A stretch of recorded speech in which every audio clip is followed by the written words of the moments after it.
I'm working on a 2014 BMW 4 Series, just making a quick video talking about when you're doing the rear brakes on one of these, before you try pulling the rotor off, you want to retract the shoes.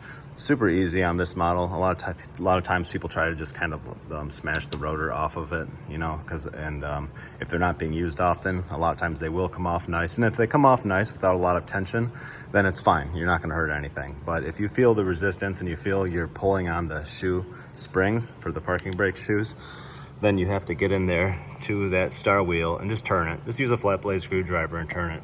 If you try pulling on it without turning that and retracting the shoes, on BMWs for some reason, they just the way that they're designed, they have this small little plate here.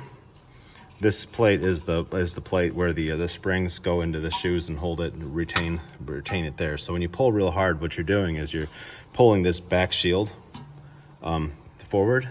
And eventually what will happen is you'll get a crazy scraping noise, and then the rotor will actually be catching on this because it's very close tolerance between this and the rotor. So then you'll have to pull everything apart again and try to either replace that plate or kind of bend it back into position. And it's not worth it.